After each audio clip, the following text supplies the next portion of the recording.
سنفتح باب الأسئلة الآن، ولكن بتوجيه الأسئلة معدة للمحاضرين، ومن ثم سننتقل للمشاركين كان في أي أسئلة. السؤال الأول للواء متقاعد طيار أستاذ صابر سويدان.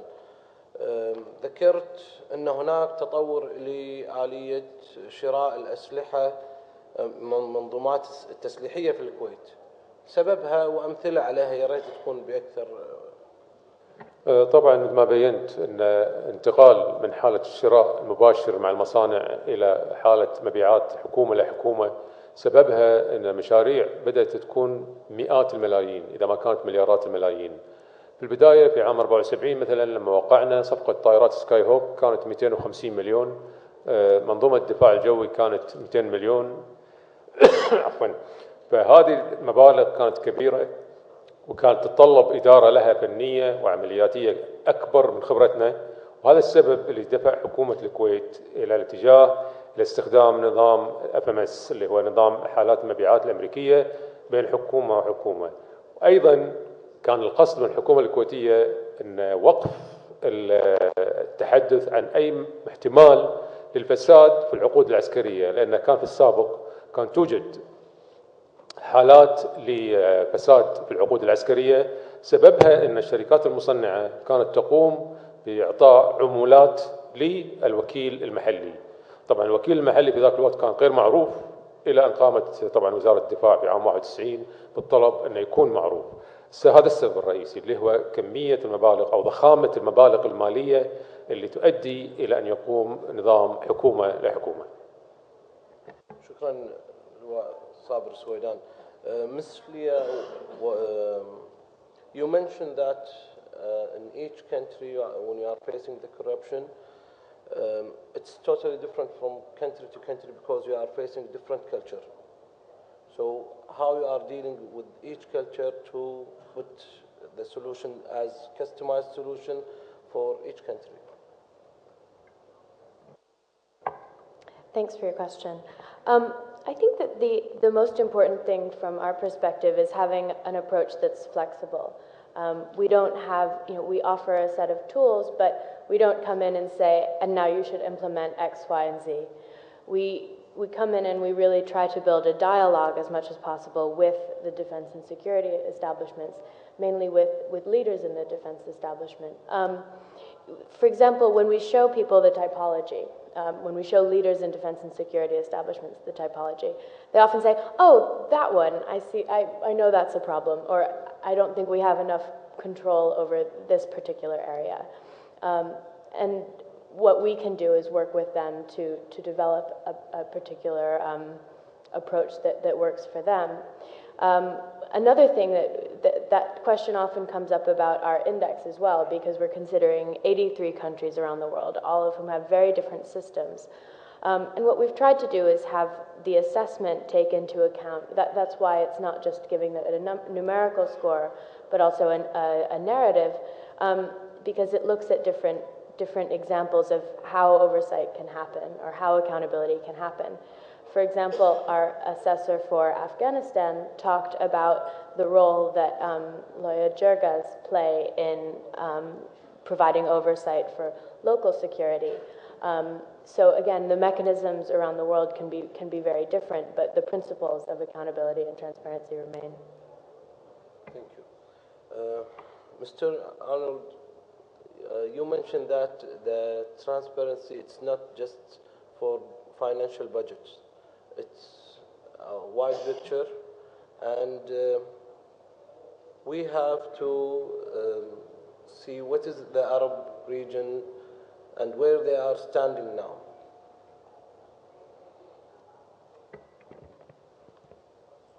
والله هذا سؤال كلش كبير.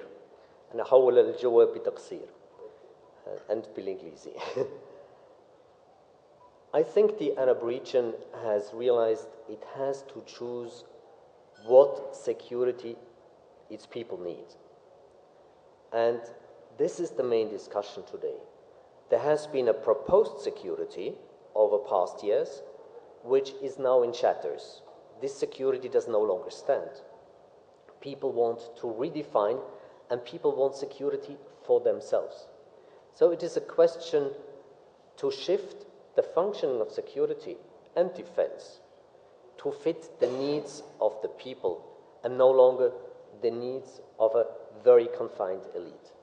And here the region is trying to search itself. Of course, the institutions are not in place. Many institutions have to change to adjust to this. It is a process which will last, I guess, many years. I would guess 20 to 30 years of readjustment. That's a lengthy process which requires patience, but it also requires means to change. And there are limitations because security is interlinked with the economy. Think you have an oversized large army. You have a large percentage of state employees or of people employed in the state sector. You have to cut that back, but this creates insecurity again. And how do you balance different securities between economic security, between social security, between and between traditional defense security? I think this is really the center of the debate of the transformation of the Arab region today. عليكم السلام. لواء مجبل سابج، تكلمت عن احدى عناصر او ادوات الشفافيه الموجوده في مؤسسه الحرس الوطني بانها عمليه اختيار الطلبه. يا ريت بس ما تطرقت لنا شنو هذه الاليه اللي تعزز الشفافيه في مؤسسه الحرس الوطني. بسم الله الرحمن الرحيم. اختيار الطلبة الضباط أو العسكريين بصورة عامة، يتم الاختيار أول شيء بالإعلان بشروط واضحة. الشروط هذه حطيت نسبة، حطيت شهادة، حطيت الجامعة، حطيت العمر، حطيت البيانات هذه كاملة. هذه البيانات مفرومة عندها. تنطبق عليه الشروط يتقدم، ما تنطبق عليه أي وحدة من الشروط هذه ما يتقدم، تلغى. بعد ما يتقدم في عندنا لجنة الأمان الإخوان يعني مختصة بالأمور هذه، يعني دقيقة جدا بعملها. يقوم بعملية تحليل البيانات اللي هي موجودة. على سبيل المثال يوزعون درجات بإيد الشخص نفسه ودرجات لا عند اللجنة، فيكون مثلا 60% تقييم بإيد الشخص نفسه. على سبيل المثال الشهادة يحطون عليها مثلا نسبة 20%.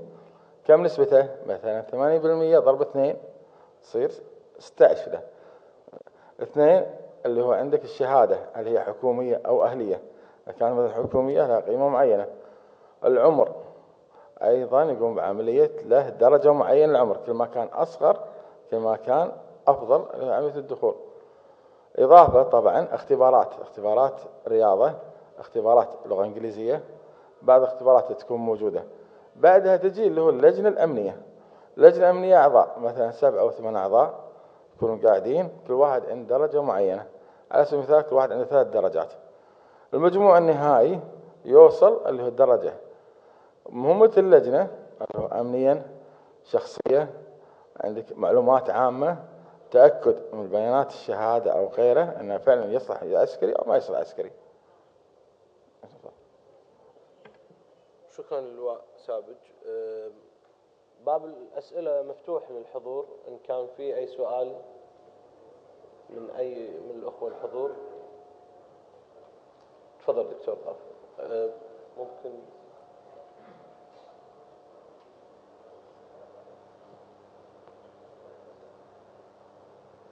بسم الله الرحمن الرحيم. My question is Mr. Arnold from the Geneva Center. About 10 years ago, Dr. Ghanem al-Najjar was ordered by your center to do a study regarding how is the civilian control over the military establishments and the transparency. My question is, why didn't you ask him to do that every 2 years or even every 10 years? Why you stopped that? And how do you assess the Kuwait civilian control over military and the transparency in Kuwait now? Thank you.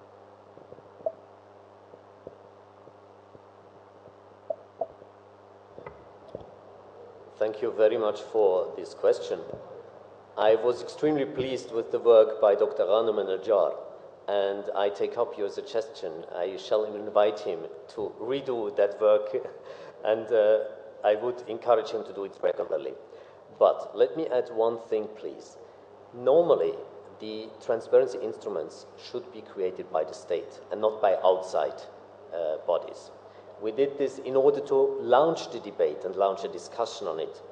But it would be very important that the government of Kuwait produces, or the parliament, or any civil society produces regular reports, annual, biannual, on the state of affairs and agrees on measuring progress.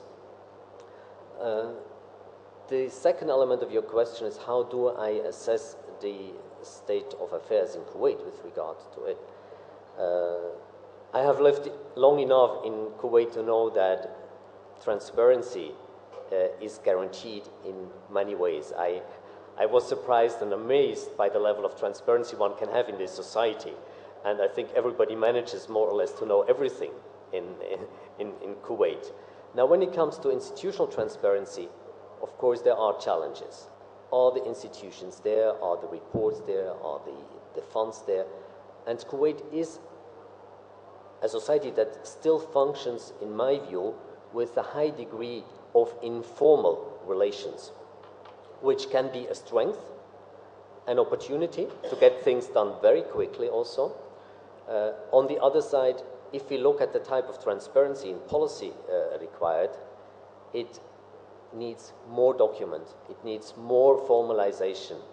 And the question is Kuwait prepared to go that way of formalization, to work out a national security policy, to really explain to the Kuwaiti citizen and to the region what it does in security affairs and how it goes about this business. I think this is a question, but it's an interesting question to have within the society. Thanks. في أي سؤال ثاني من إخواننا للحضور؟ تفضل دكتور.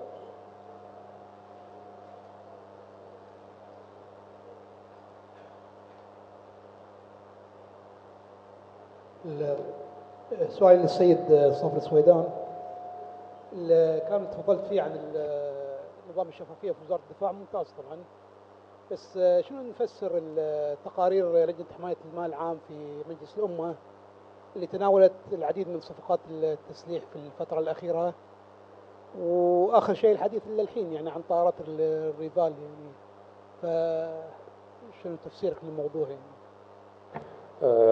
طبعا انا ما اشرح لك وجهه نظري. طبعا وجهه نظري هذه الشخصيه، انا خارج الان مؤسسه وزاره الدفاع كشخص يعني متقاعد. اللي حصل بالنسبه للمشاريع الاخيره اللي صارت كما بينا ان في اليه لاختيار الاسلحه، لكن لما يكون في ضغط سياسي من اي جهه على وزاره الدفاع لا يمكن ان تلوم وزاره الدفاع.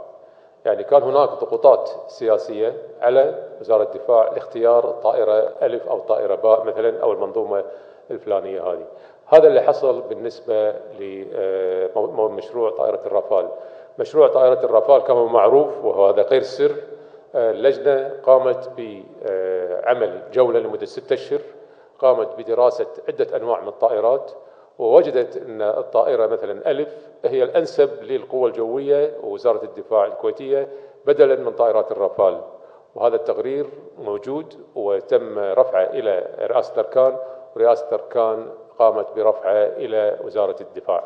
لكن كان حسب ما فهمنا أن في ضغوطات خارج وزارة الدفاع لاختيار هذه الطائرة، وهذه الطائرة حسب ما رأت اللجنة غير مناسبة للكويت وليس من ضمن الطائرات التي تم اختيارها للقوة الجوية.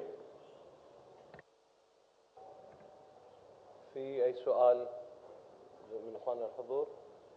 تفضل أستاذ.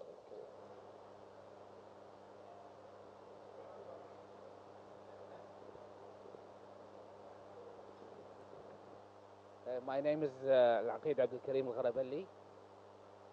I would like to ask Mr. Nold, did I understand from your last statement that you are happy with the level of transparency here in Kuwait?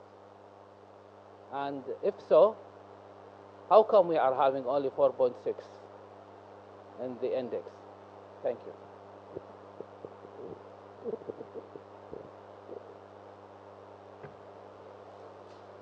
Thank you very much for your question.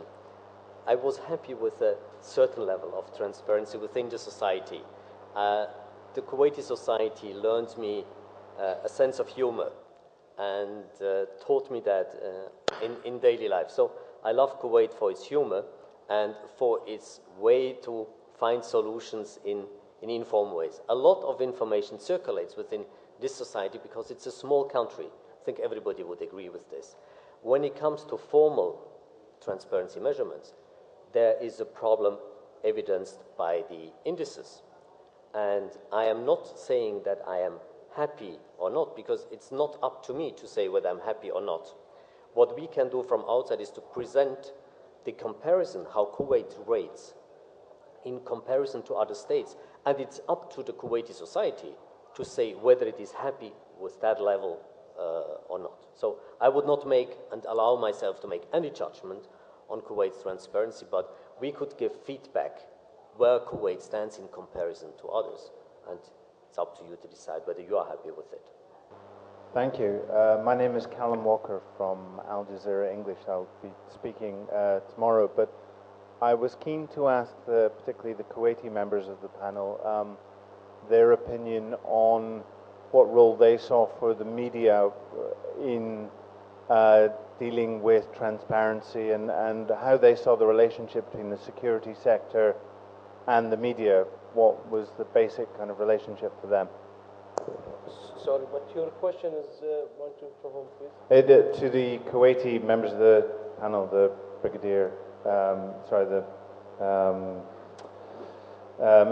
Sabir al-Suwaidan.